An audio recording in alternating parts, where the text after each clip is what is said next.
Olá pessoal, tudo bem com vocês? Eu me chamo Jaqueline e sejam todos muito bem-vindos ao Interface Up. No vídeo de hoje a gente vai falar um pouquinho sobre a introdução às permissões do Linux. Então vem comigo.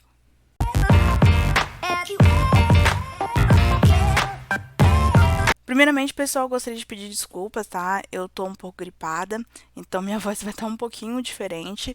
E eu também tô gravando, né, esse vídeo no período do dia, né, durante o dia, então pode ser que tenha algum barulho de fundo. Peço desculpas desde já, mas eu tentei limitar aí ao máximo, tá bom?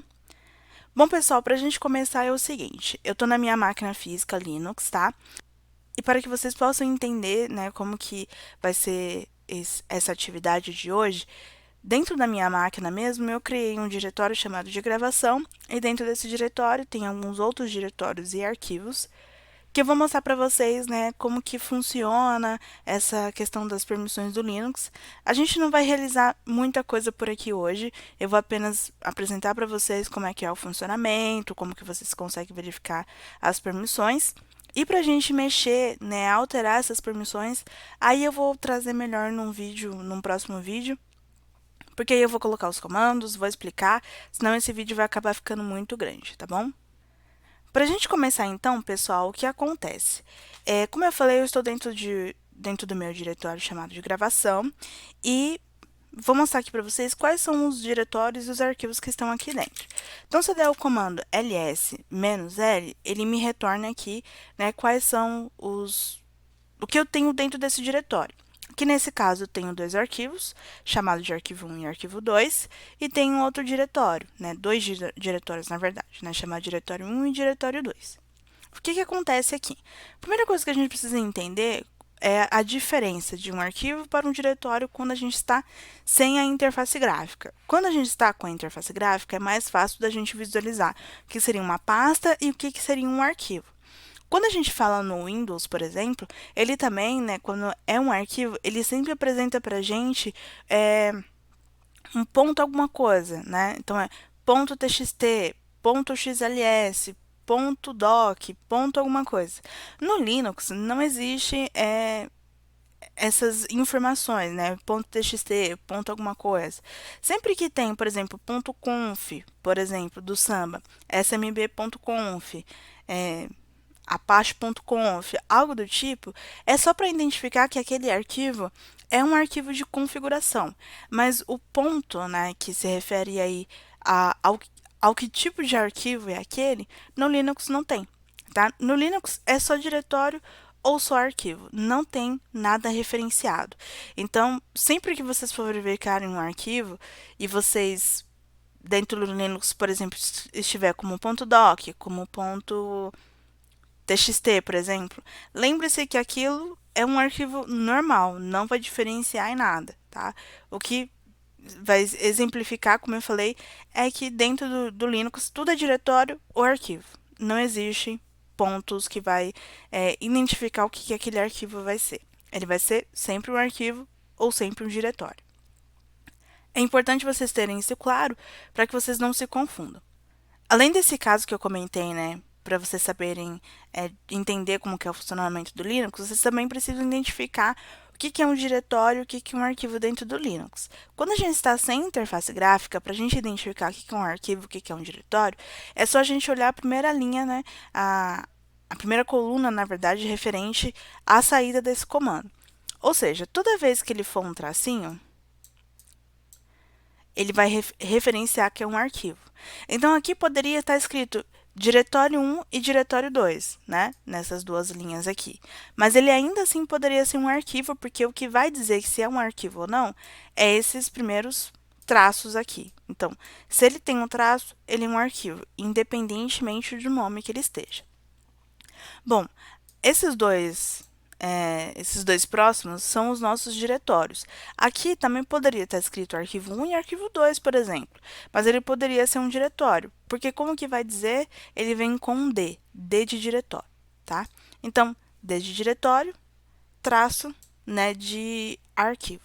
Então, aqui é indiferente os nomes, o que vai dizer o que é esse diretório, o que é esse arquivo, é esse tracinho ou, né, opa, o nosso D aqui de diretório, tá? Isso é o mais importante. Após a gente entender, né, saber diferenciar o que que é um diretório, o que que é um arquivo, a gente vai então comentar sobre as permissões. Como que funcionam as permissões do Linux, pessoal? As permissões, elas são feitas, na verdade, divididas em três. A gente tem a permissão do proprietário, né, de quem criou aquele arquivo ou aquele diretório. A permissão do grupo, ou seja, será que o grupo ele tem acesso de leitura, de escrito, algo do tipo? E também tem a permissão para gerenciar os outros usuários, ou seja, usuários que não estão dentro de um grupo e também que não estão dentro, não faz parte ali de ser o proprietário do arquivo ou do diretório.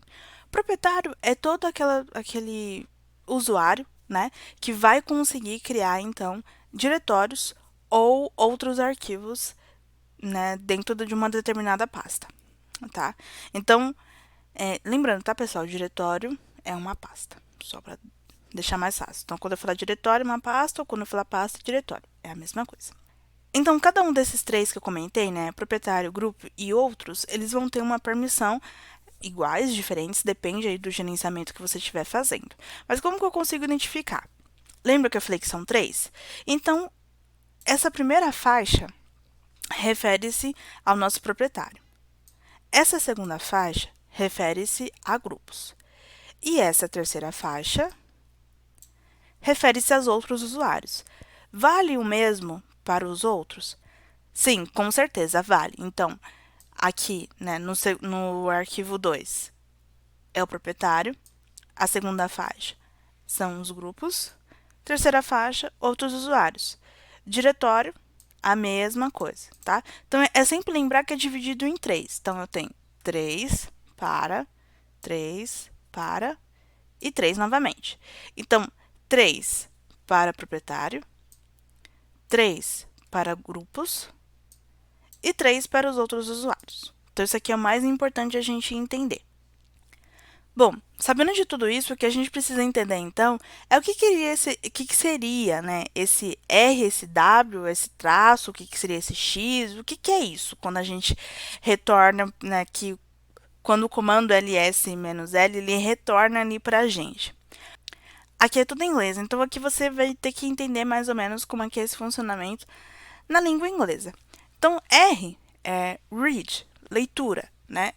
Se você permite a leitura do conteúdo, né, desse arquivo, por exemplo, desse diretório, tá?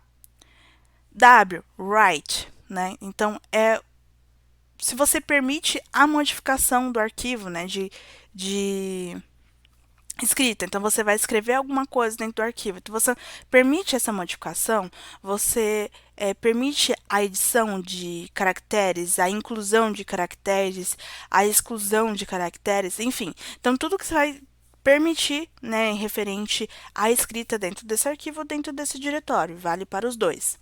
E o X refere-se, então, à execução, né? Então, se você vai permitir que esse diretório ou esse arquivo seja executável, né? Você vai permitir que exista a execução desse arquivo, por exemplo, um script. Você vai permitir que tenha a execução desse script. Então, enfim, depende do que você vai realizar, né, dentro desse arquivo, desse diretório, ou o que é esse arquivo, esse diretório, mas é importante vocês entenderem o que seria esse R, esse W e esse X, tá? Bom, o que falta aqui também para a gente entender é esses traços, pessoal. Tirando o primeiro traço que se refere a arquivo, tá? Nunca confunda. O primeiro traço se refere a arquivo. Os traços seguintes se referem que não tem ali permissão, foi negado, não vai ter permissão. Então, o que quer dizer aqui? Vamos seguir essa primeira linha aqui referente ao arquivo 1. Eu sei que ele é um arquivo porque ele tem um traço, e quando a gente fala do proprietário, ele vai ter acesso. Ele vai ter, né, read e write, que seria ali a minha leitura e a minha escrita dentro desse arquivo, mas ele não vai ter ali a parte da execução, de visualização, verificação. Já os grupos, ele só vai ter acesso à leitura, ele não vai conseguir nem digitar alguma coisa, nem escrever nada dentro do arquivo, vai estar negado, e muito menos, né, de executar esse arquivo. Já os outros usuários é a mesma coisa, ele vai ter acesso à leitura, mas não vai conseguir alterar esse arquivo e também não vai conseguir executar esse arquivo. Vamos aqui para o diretório para a gente entender melhor como é que é. Então, por exemplo, o primeiro, que é o proprietário, ele vai ter acesso total. Então, ele vai ter acesso de leitura, de escrita e de execução. Ele pode fazer o que quiser aqui, sendo proprietário. Já quando a gente fala de grupos, ele não vai ter acesso a tudo. Nesse caso, ele vai ter acesso à leitura e à execução, mas ele não vai ter acesso à alteração desse diretório. Então, eu vou querer renomear esse diretório, vou querer, enfim, realizar alguma coisa referente à escrita. Não vai deixar, vai estar negado. E quando a gente fala referente ali aos outros usuários, é a mesma coisa. Os outros usuários vão conseguir ler esse arquivo, vai conseguir ler esse diretório, né? Vai conseguir executar esse diretório, vou conseguir acessar esse diretório e tudo mais, verificar o que tem dentro, mas assim, eu quero alterar alguma coisa dentro desse diretório, eu não vou conseguir alterar. Então, essas permissões são essenciais para a gente gerenciar o nosso sistema e verificar o que seria interessante ou não. No vídeo, né, que eu fiz referente ao servidor do Samba, como fazer a instalação, e a gente fez o gerenciamento de alguns usuários, que era o João e a Maria, eu mostrei, né, mais ou menos como seria esse funcionamento, né, de como que a gente deixaria. Mas aqui eu apresento melhor e aí vocês vão conseguir criar, da maneira de vocês, qual vai ser o gerenciamento dos usuários e as permissões também, para que esses usuários, grupos ou outros usuários tenham ou não acesso aos seus arquivos e também aos seus diretórios. Como eu comentei, pessoal, esse é um vídeo só de fala, só de explicação, não vai ter, né, nenhum comando, nenhum passo a passo, vai ser exatamente para que vocês possam entender melhor como que é o funcionamento. Eu vou colocar uma imagem aqui na tela para que vocês possam entender o que eu quis dizer referente a todo esse processo, né, de permissões. E aí, com essa imagem, vocês vão conseguir identificar, né, as questões das permissões. Pessoal, no próximo vídeo, né, eu pretendo trazer para vocês mais informações referente às permissões, tá? Então, eu vou trazer os comandos de como vocês conseguem alterar essas permissões e também como alterar ali as permissões dos proprietários, dos grupos e tudo mais. Então, eu vou deixar todos os comandos para que a gente possa conhecer no próximo vídeo. Bom, pessoal, eu encerro por aqui. Eu espero que você tenha gostado do vídeo de hoje. Não deixe de me seguir nas redes sociais, TikTok, Instagram, tá? E também me siga lá no LinkedIn, vou deixar tudo aqui na descrição para que vocês possam conferir. Lembrando, pessoal, que eu também voltei com um podcast, né? O último episódio eu falei sobre aprendizado de máquina, então vou deixar aqui na descrição para que vocês possam conferir também. Lembrando, pessoal, que também eu tenho comentado bastante sobre o curso de Linux completo. Eu já fiz um vídeo, né, explicando como é que é esse curso, o que vocês vão aprender. Vou deixar tudo na descrição e o link também para que vocês possam acessar o curso, conhecer um pouco melhor e quem sabe fazer a compra dele. É isso, pessoal. Se você tiver alguma dúvida, pode deixar aqui nos comentários que eu vou estar, né, respondendo vocês. Lembrando que vocês têm a total liberdade de me chamar lá no direct do Instagram, para a gente poder conversar um pouquinho. Se você também tem dúvida, não quiser falar, deixar aqui nos comentários e quiser falar comigo, né, no privado lá no Instagram, fica à vontade. Eu espero vocês, pessoal, no nosso próximo tutorial. Espero vocês na quinta-feira e também lá no podcast, tá bom? Um beijo, pessoal, e até a próxima.